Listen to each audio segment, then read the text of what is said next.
Dr. Attila Kovács here, live via video feed in the studio. Attila is Global Intestinal Health Category Manager at Innovad, and in his presentation he will cover the alternative approach to prevent anticoccidial resistance. So Attila, the floor is yours. Fabian, thank you very much for the kind introduction. Ladies and gentlemen, thank you for taking the time and joining this webinar today. I will lead you through the presentation, and we will discuss a couple of topics regarding the alternative approach to prevent the anticoccidial resistance. And if you look into the agenda today, first I will show you a couple of ideas regarding why and how coccidiosis is the most economically devastating disease in poultry, and also how to identify and correctly measure the impact of cocci on the farm level. Then going with the presentation and discussing a little bit about the support that the farmers are actually having in broiler production, giving you some ideas regarding natural support and how these natural products are able to restore the efficacy of the existing anticoccidial programs. And last but not least, I will give you a suggestion on how a cocci program containing a natural alternative can look like. And at the end, we'll have a review, and I give you a couple of messages to take home. And of course, we'll be happy to take questions also at the end. If you advance to the next slide, Fabian, please, and then we go straight into the presentation, and we discuss about coccidiosis and why coccidiosis is actually such a devastating disease in the poultry industry. Next slide, please. So we know that coccidiosis actually has a tremendous impact, but one of the biggest issues, I'll actually count three today, is that even the subclinical disease is going to have a very strong impact on the performance of the birds. And having this strong impact on the performance of the birds, this means they will have also an impact on the performance of the farm. So why this is happening? First of all, you know, this Emeria, they are everywhere. So coccidiosis is an endemic disease. It's everywhere in the world. I think it's safe to say that all of the birds in the world will have this disease at one certain point of their lives. We know that the oocysts, they are very resistant to the environment, gives them the possibility to survive also after cleaning, and they have very high reproductive potential. And third topic is the sensitivity and the resistance topic. You know, coccidia, they are able to develop resistance towards the anticoccidial products, and this gives a big headache to the poultry industry, you know, trying to find the best way of taking care of this very significant disease in poultry. Next slide, please. Then we go into looking at the real life situation. And actually, when we look at a farm, you know, starting from populating the birds right on the left of the slide, we populate the birds, you know, I mean, during the cycle, in this first case, using ionophores, the infectious pressure is increasing on the farm. After bringing the birds to the slaughterhouse, cleaning the house, of course, we decrease the infectious pressure to a certain level. But of course, this will not go down. And slowly but surely, you see that we are going to reach the subclinical coccidiosis state. And when we continue with the same treatment, so the same product in treating coccidiosis, we are going to reach the point when actually clinical signs are going to be shown. Stepping out from the ionophores in this case and using a chemical treatment will, of course, reduce the infectious pressure to a certain level again. And then, you know, generally recommended after chemical treatments to use the vaccination, because that's going to bring down the infectious pressure even more, and actually give you the possibility to replace some of the coccidia strains that you have on the farm with the actual coccidia strains from the different vaccines that are used. If you continue with the slide, Fabian, please, we go into the discussion about identifying or correctly identifying and correctly measuring the impact of coccidiosis on the farm. And for that, we need to give a highlight to the stars of today's presentation. I'm mentioning here only three Emeria species. So it's Emeria cervulina, which is in the upper part of the intestinal tract, Emeria maxima, going down in the mid part, lower part of the intestinal tract, and then Emeria tenella in the cecal part of the birds. So this is important just to know where to look for them and how to correctly identify the places where they are. If you go to the next slide, Fabian, please, we will discuss about two methods, basically, of identifying and measuring the impact of the program that you're actually using. So one was mentioned previously also in the trials, all cysts and all cyst counting. This is quite time consuming. Quantification will be probably difficult. Comparing it to a lesion scoring, for example, where you have a clear identification of the species, you can have a clear idea of how much this species is actually impacting the health of the intestinal tract. You can see also if there's any complications, like, for example, necrotic enteritis, and it definitely gives you a good idea if your anticoccidial program is actually working well or not. And there's, of course, next steps that can be done is combining the lesion scoring together with a dysbacteriosis score, for example, which will give you then also a good idea of how healthy your intestinal tract is. Going further in the presentation, we'll go into the topic regarding the anticoccidials as the support for the broiler production. And here I feel the pain of our colleagues if they are watching from the North Americas, because in North America, ionophores are considered as veterinary prescription drugs compared to EU or the rest of the world where they are anticoccidial feed additives. And also, if we look at the different approaches regarding vaccination, we know that in the North Americas, they use live wild type vaccines, which are non-attenuated, and actually they cause already a disease in poultry. And this also is something that needs to be taken into consideration. Whilst here on the European side and the rest of the world, we use live attenuated vaccines, which are less, but of course also less immunogenic. If you advance in the presentation, please, Fabian, we will discuss a little bit about the strengths and the weaknesses and, where we have potentials to intervene in the anticoccidial programs. And this leads us to the discussion about ionophores, which of course everybody knows. I don't want to go too much into details. There are just a couple of points that I want to mention is that, of course, they have a broad spectrum of activity, but you always have to know that there are some of the anticoccidials which work specifically for one strain and not for the other. And giving an example, for example, monovalent, such as monenzin or cynomycin, they work really, really good against Emeria cervulina, but not so good against maxima. So you have to take in consideration what specific type of Emeria you have on the farm to be able to correctly treat it. And if you did the step of identification well, then your treatment can go to a very good next step. Biggest issue is resistance, and you see that also for the synthetics, but also for the ionophores. This is listed in red here, because the resistance is something that builds up every time one of the active ingredients is used in the anticoccidial programs. For synthetics, this builds up quite faster because of the very harsh effect that they are having on coccidia. Of course, here they need to take in consideration that they are extremely powerful. So this power will actually lead to a faster resistance later on. So how to overcome all these troubles with the resistance? This is why the next slide you will see that there is this rotation and different shuttle programs that have been put together, which should be, of course, well planned in advance. For a longer period, and there are a couple of rules that need to be followed to have a good rotation and a good shuttle program. But the main idea is that here we rotate between different ingredients, and what we actually do is we give the time for the different ingredients to rest, because time here is of essence. If you, for example, in this rotation program use or want to rotate, then please rotate between the different categories, not only between the different products within the same group. This is just a small hint that I see usually that it's not necessarily followed on the field.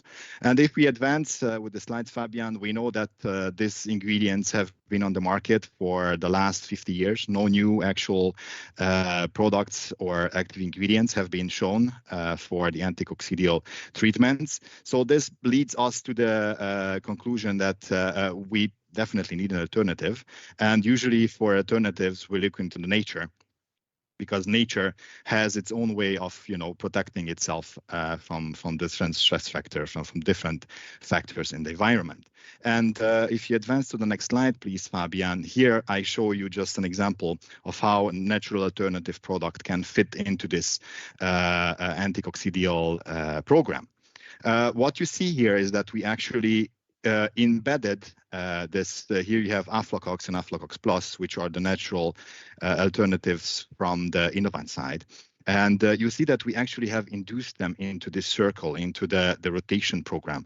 What means actually that in here, we basically enlarge the time between the application of the different substances, giving the possibility for that specific product to rest. So when you need to use it again in the next part of the rotational cycle, the efficacy is actually restored and it's there. You see that there's Aflacox and Aflacox Plus. Basically, we speak about two different products because we are, and I am firmly confirmed that there is not a one size fits all. So as higher the risk, also the better the product complexity, the right level of support needs to be given for the right level of risk. So this is why we have a plus version as well, which gives a little bit of extra support to the animals.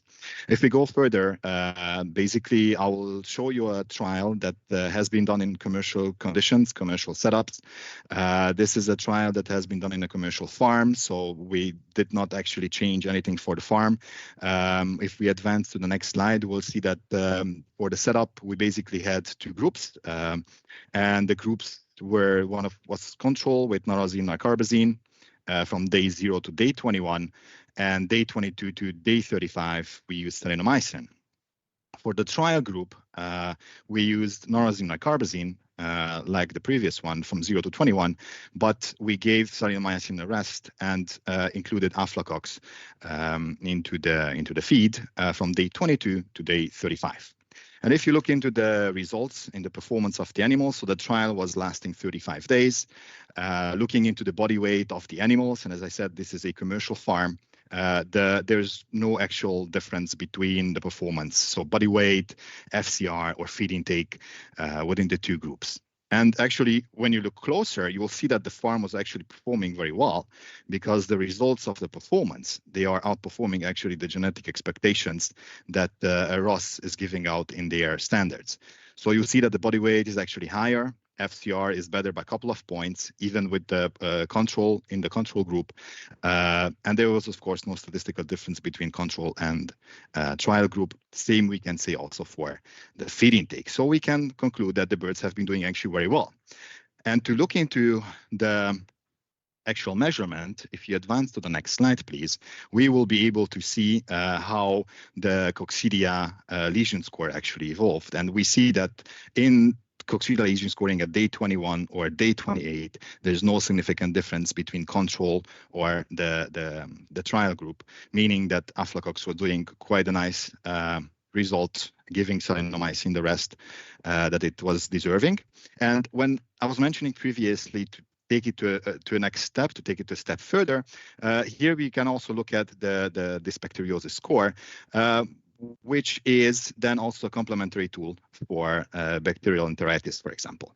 So you see here also, there's no statistical difference between the two groups, the trial and also the control group, meaning that Aflacox was holding off very nicely the place in this anticoccidial program. If you advance, Fabian, please, in the next slide, I will just give you a couple of ideas about what Aflacox actually is. And as I said, we go back to the nature. So this is a 100% natural product, but it's much more than only saponins that we take away from the plants, right? So we look at saponins, we look at terpenoids, we look at alkaloids. So we actually take quite a broad range of active ingredients from the plants and use them. And we have selected them specifically for the different roles and different modes of action. So one of them, which is quite well known, is that saponins, they do have a direct effect on the parasite. So it doesn't have an does have an antiparasitic effect because it's able to lyse the membrane of the oocysts. But also, saponins and terpenoids, they do have an effect in enhancing the immunity. So they support the bird to develop the immunity faster towards also Emeria in this case. When we look at the phenolics and carotenoids, they are proven in literature to have an effect in reducing the oxidative stress. So we can say that actually the birds are going to heal faster if they go through a subclinical episode of coccidiosis, for example. And last but not least, alleviating the inflammatory responses with the saponins or the alkaloids which are in the product. Basically, these are giving the extra energy back to the bird because, you know, reducing the inflammatory processes is going to actually save some energy for the bird, which she can use later on in performance. And if you advance in the presentation, Fabian, please, we come to the last part of the presentation, and this is the part where I will give you a couple of take-homes and we review the presentation of today. And we can safely say that the stress factor and stressors will always have an impact on performance. You know, Coccidia, Emeria, this is a very big stressor for the poultry and for the poultry industry.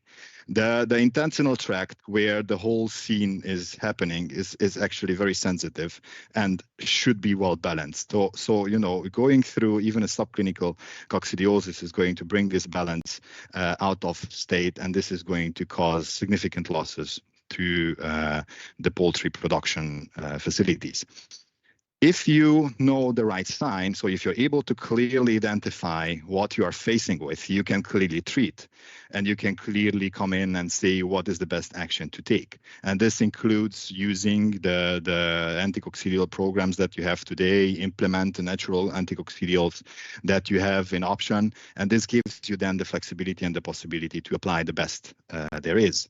And as I mentioned, time is of essence in coccidiosis treatment, and it's of essence because the anticoccidials, they need to rest. So giving the possibility with buying time, for example, with a natural alternative like Aflacox, basically just gives them the possibility to restore their effectivity and the products like Aflacox to safeguard and potentiate your existing programs.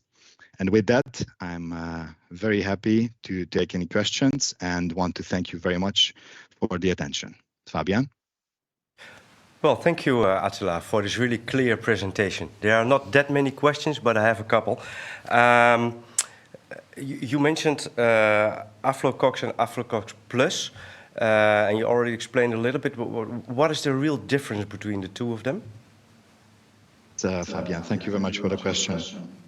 Regarding the difference between Aflacox and Aflacox Plus in the Innovad range. Well, I give you an example. The simple Aflacox, simply, when the risk is low on the farm, for example, you're arresting a product like salinomycin, then this is the time when you can apply a product like Aflacox. Or like for example, the last 2 weeks in the broiler's life, this is a period when Aflacox can be included into the diet. But if the pressure is higher, for example, you are resting a chemical plus ionophore, this is when we are going to recommend you to use Aflacox Plus.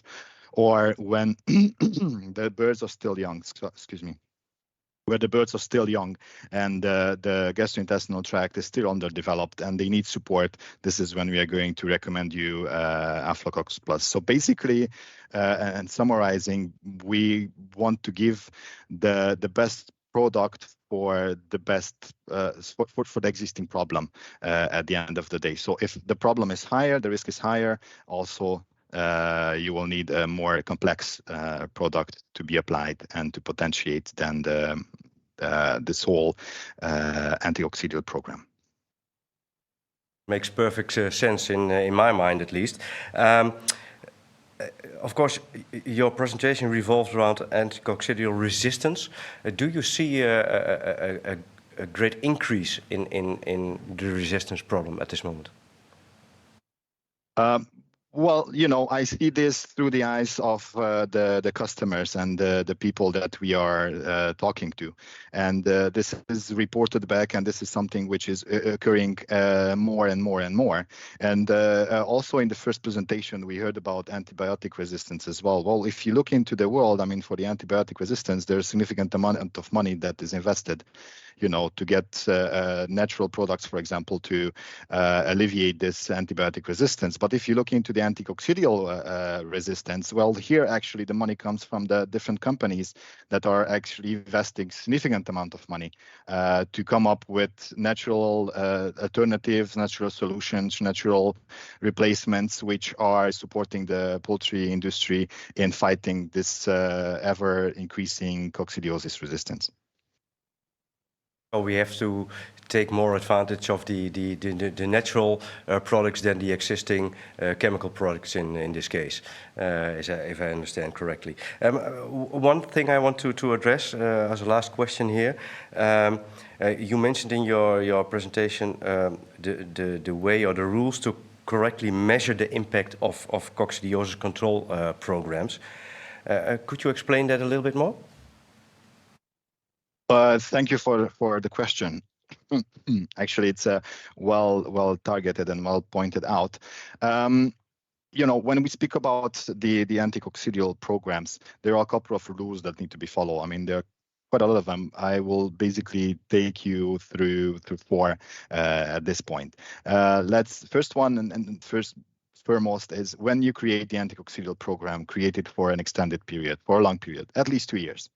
Right, because this gives you then a good idea of how you are taking care of the problem for the long term. Secondly, always evaluate. Go back to the farm and look at how your program is actually working. How often you need to do that? Well, that really depends. If you see signs or if you don't see signs, then go in, I don't know, quarterly or every 3 months. But make sure that you look at how bad or how good the situation is on the farm. Include, if possible, also the bacteriosis scoring into your lesion scoring or into your monitoring, because this is going to give you an idea of how the intestinal tract is basically suffering or not suffering through this whole process. And that will give you the possibility to tailor your treatment or your products that you are using to overcome the problem that you are in, or it will give you a hint of what to prepare for if you do this early enough. And fourth, but last but not least, when you use a product, always give it a long enough rest. So leave the ionophore, leave the chemical to rest, because this is the only way, in decreasing the resistance in cocci. And we only have these formulas to use them. So we have to be wise in, creating these anticoccidial programs. Well, thank you so much for explaining, Attila. Thank you for your presentation and your time for answering the questions. Just